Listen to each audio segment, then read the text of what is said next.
It's good to see you, but we are starting the show today with very heavy hearts. The entire NBA is just still reeling from yesterday's news that all-star Karl-Anthony Towns' mother, Jackie, has passed away after a battle with coronavirus.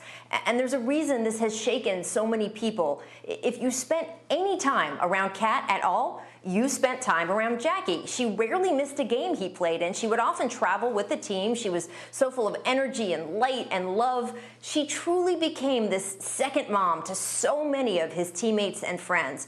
You know, when Towns announced he was going to Kentucky, it was Jackie who was by his side. And just look at her, clapping, cheering, so proud. And when he made his first All-Star game, well, take a look at this video. Oh my God, there's one person left. There's one person left?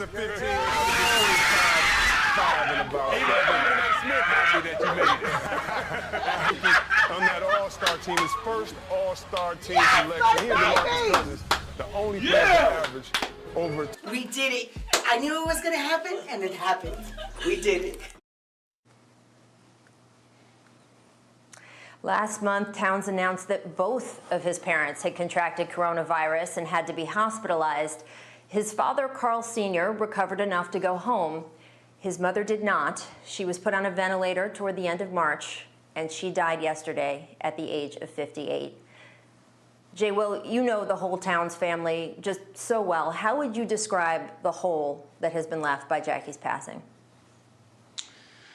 You know, Rachel, it's heavy hearts. So first off, my prayers and condolences to Kat and his family. I've known Kat since we both went to the same high school, and we always joke around because he's like a little big brother, if you know what I mean.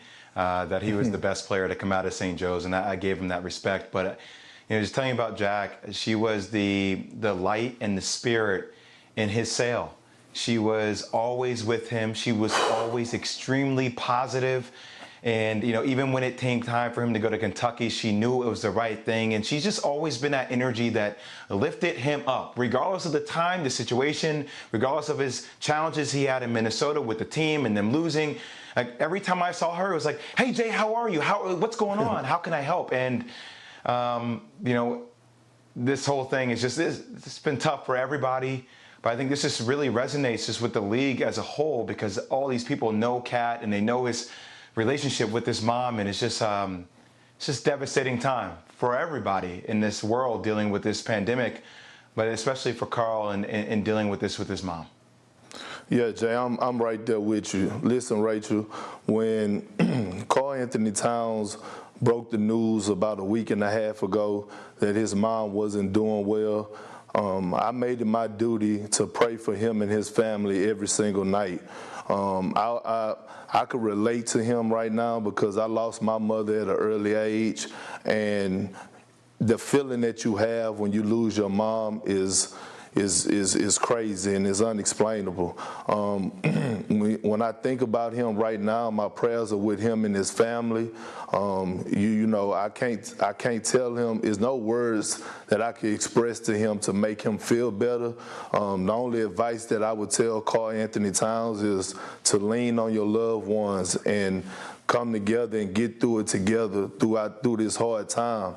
But you know, my prayers are with him and his family, and this is just heartbreaking. And you know, I'm going to continue to keep him in my prayers and hope that him and his family get through this and stay strong. Yeah, absolutely. There's so many Americans dealing with this kind of tragedy and loss right now. But I think having this death happen to a member of the NBA family the way it did has made it hit home with players in the last 24 hours that maybe it hadn't before. Kendrick, how do you think that reality is going to affect players wanting to move back to playing once there is an all clear, leave their families if they have to be quarantined? Do you think that watching Karl-Anthony Towns go through this is going to affect some of those decisions?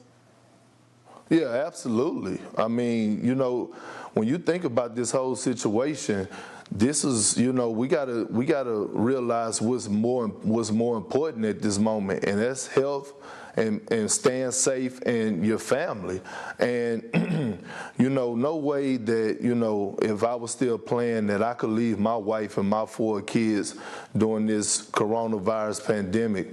You know, as you can see right now, just think about it. If Karl-Anthony Towns, you know, had to leave his mom, or the NBA came to a conclusion that, you know, they were going to do this follow through with this process, and he had to leave his parents knowing that his mom was doing really, really bad and had to leave, his mind wouldn't have been on basketball. And it's hard to say, hey, I'm going to take you guys away from your families and we're going to isolate you for the game of basketball. The sports will always be here. They will be here for a long time, even when we all are dead and gone. So that could wait. What's most important right now is being safe and taking care of your family. Perk, you know, you always say incredible things, and I commend you for this, because there's no way I'm leaving my family, Rachel. There's no way I'm leaving my family until we're in the clear with all this. And I think mass testing is so important. And I just don't think, guys, it's going to be realistic. And as much as I want to see a season, I don't think we're going to have a season. I don't think we're going to have a season. And even if you were able to get mass amounts of testings, Rachel, privately, you know, what kind of PR nightmare would that be for the league when we don't have enough testing out here in the real world and people are dying every single day? So maybe we will get to that point in a couple of months, but for the amount of people we have in this country, we're talking about months and months and months later. And you know, it's so challenging to look another person in the eye and say, okay, for a paycheck, I understand that you may have to do things, but a lot of these guys are in situations where they may want the paycheck, but a lot of these guys are making a lot of money. They may not need the paycheck. And if you don't need the paycheck, I'm not leaving my family. Thanks for watching ESPN on YouTube. For live streaming sports and premium content, subscribe to ESPN+.